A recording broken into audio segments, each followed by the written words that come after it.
opportunity is available now for questions to the Treasurer.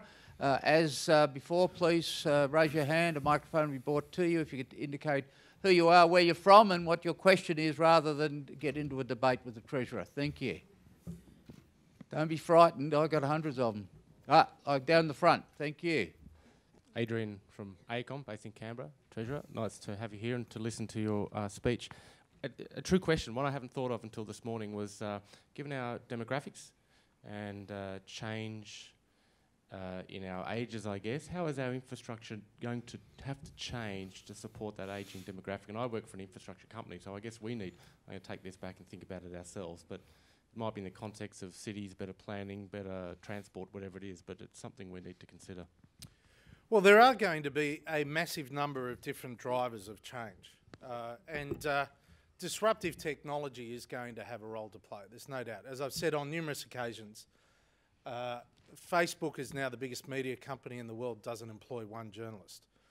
Uber is the biggest taxi company in the world and doesn't own one taxi. Airbnb is the biggest supplier of rooms in the world, hasn't built one hotel room.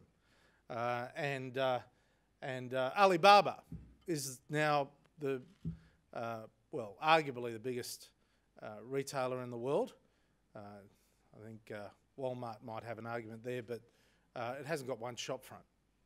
So these disruptors, some of which we hope will come from Australia, are going to be transformative. One of the big disruptors I think that will be transformative is driverless cars. There's no doubt about that.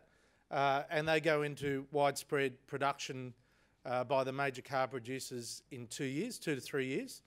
And those driverless cars will become a form of public transport over the next 15 to 20 years for individuals.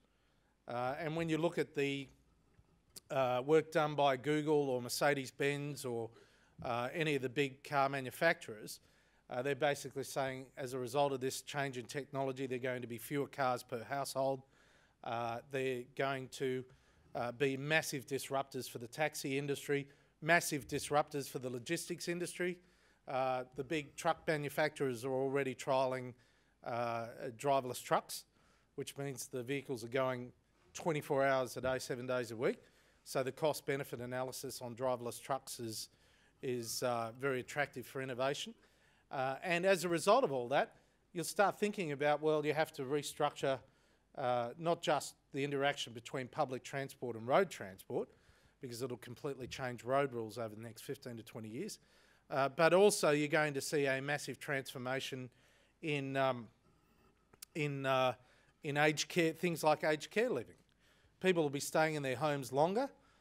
You know, for my parents who are in their mid-80s, the biggest challenge is hopping in the car and going to the doctor or going to the shops. And you're seeing, you know, you see the advent of disabled parking, which I assume is overwhelmingly used by people who are over a certain age or are infirm in one form or another as a result of ageing process.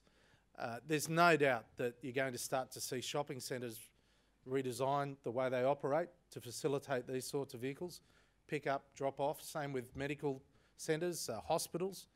It really is extraordinary, and when you speak to some of the great global innovators about these things, they see that and energy as two of the big disruptors for infrastructure, but also disruptors for quality of life over the next 20 to 30 years.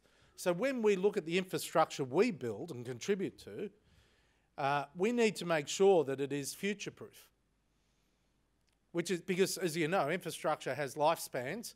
When you're building roads and building public transport and a range of other things, airports and so on, you need to ensure that the infrastructure is usually funded on a 50 to 100-year basis, and you need to think about what it's going to be able to cope with as a result of the disruptors over the next 15, 20 years, because some infrastructure will be obsolete before we know it.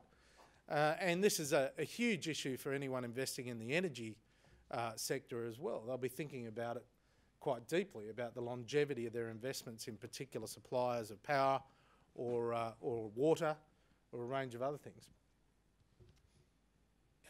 Treasurer, thank you for reading our research report last week that said almost everything you just did. So thank you. There's a bit of free publicity for our report. Well, I'm glad we're synced here. Oh, we always did, Treasurer, surely. I have time for one further question. Gosh. I do. I have in the middle. Thank you very much. Peter Riso, the Calibre Group, Engineering and Mining Services. Treasurer, I was intrigued to see the percentage of services exports versus manufactured goods. Is there a country in the world we can learn from who exports a greater level of services than Australia? That's a good question.